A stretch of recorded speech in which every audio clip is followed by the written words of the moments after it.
Adidas versus Puma, the family argument that gave rise to sports marketing. On the banks of the Aarach River in the state of Bavaria, Germany, Herzogenaurach is the birthplace of the Dassler brothers, Rudolf and Adolf. In the late 1940s, the two brothers separated and established two distinct shoe enterprises as tensions between them increased following years of collaboration. The two brothers' legendary rivalry persisted until their deaths. Both brothers insisted that their graves be kept separate, to be buried at a distance as large as feasible before their deaths. They were interred at the opposing ends of the Herzogenaurach cemetery by their wishes.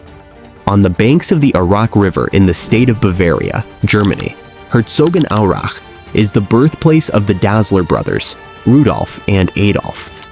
In the late 1940s, the two brothers separated and established two distinct shoe enterprises as tensions between them increased following years of collaboration.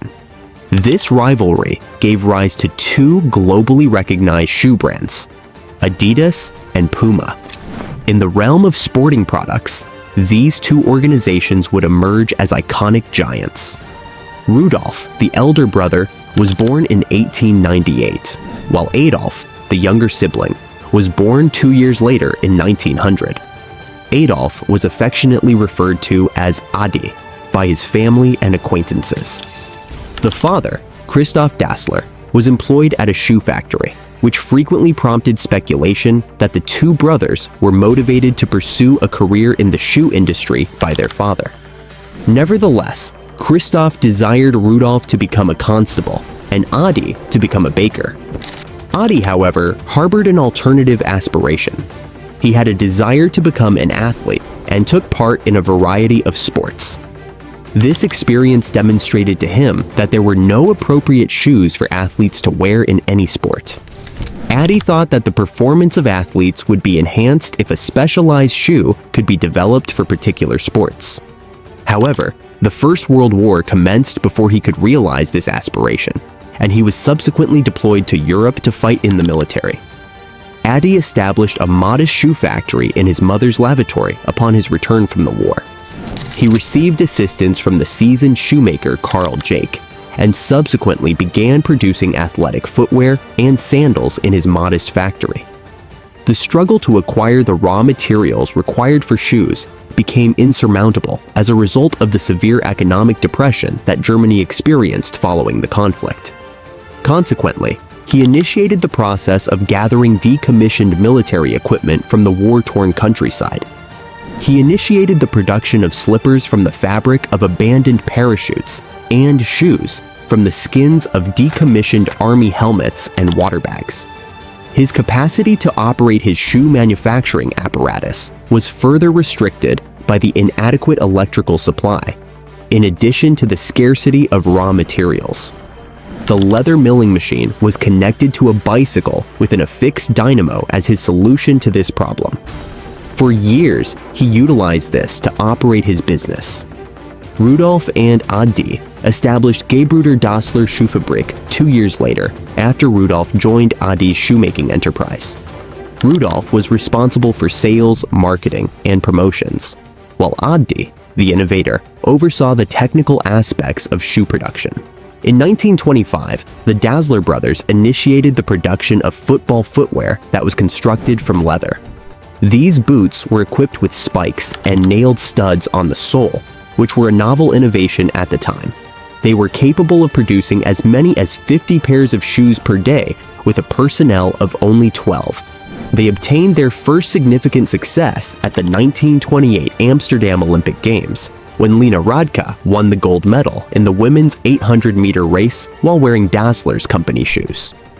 Adi's hypothesis that one can run quicker and perform better in shoes designed by them was validated by Lena Radke's record-breaking victory.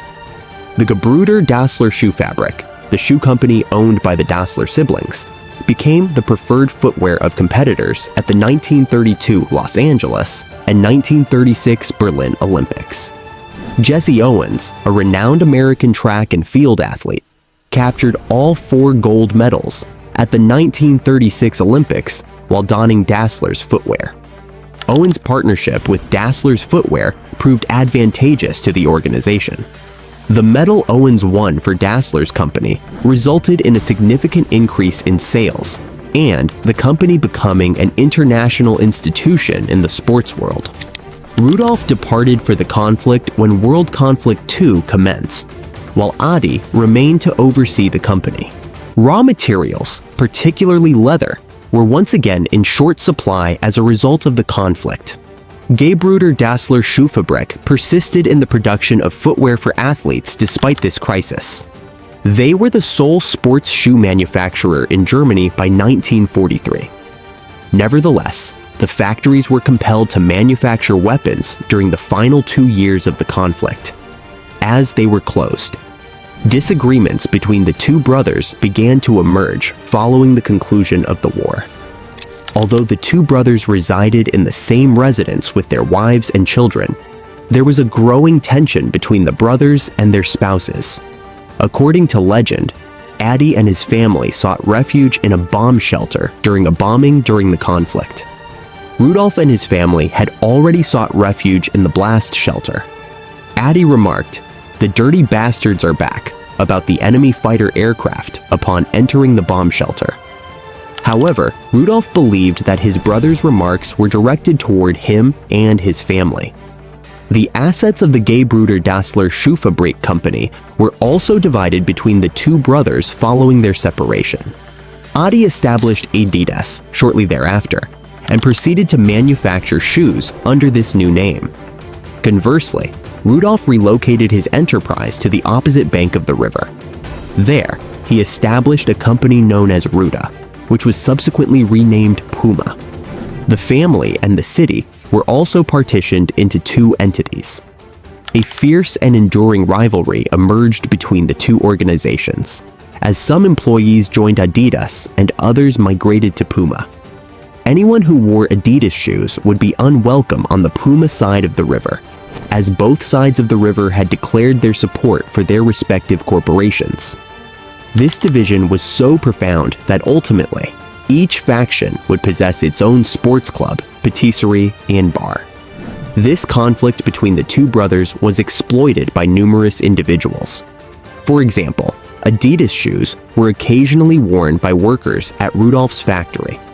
Rudolf would become enraged upon witnessing this, and would request that they retrieve Puma shoes from the basement of his factory and don them. These sandals could be obtained at no cost. Although the two brothers were never reconciled during their lifetimes, the rivalry between the families has been significantly diminished by the passage of time. Frank Dassler, the grandson of Rudolf Dassler, was raised in the possession of Puma footwear. However, he currently serves as Adidas principal legal counsel. Frank did not care about the opposition he encountered from his family and the citizens of his city at the time. He stated, "This animosity was established many years ago. It is now considered history." Horst Dassler, the son of Adolf Dassler, sold Adidas to Bernard Tapie, a French industrialist, in 1987. Conversely, Swiss company Koza Liebermann acquired 72% of Puma's shares from Rudolf's sons, Armin and Jared Dassler. The two enterprises are no longer under the ownership of two families, as they have been listed on the stock market. The workforce has also undergone a diversification. The majority of employees at both companies are now located outside of the city, and the few individuals in the city who are still employed by the two companies are not as competitive as they were previously. Even though employees of the two companies do make remarks about each other's clothing when they encounter each other on the street, this behavior is now conducted solely for amusement. Conclusion. Herzogenaurach is distinguished in history as the birthplace of two of the most iconic sporting brands in the world, Adidas and Puma. Adolf and Rudolf Dassler's narrative is a tale of ambition, innovation, and rivalry, where their relationship significantly influenced the global sportswear industry. Despite their legendary rivalry, their legacy persists as both companies continue to flourish as emblems of excellence in sports and fashion. The intense division between the families, the city, and the enterprises has gradually diminished, giving way to a sense of reconciliation and shared history. In the present day, Herzogenaurach serves as a testament to how personal rivalries can inspire global innovation and have enduring effects on the world. Don't forget to like, subscribe, and leave a comment below. We'd love to hear your thoughts.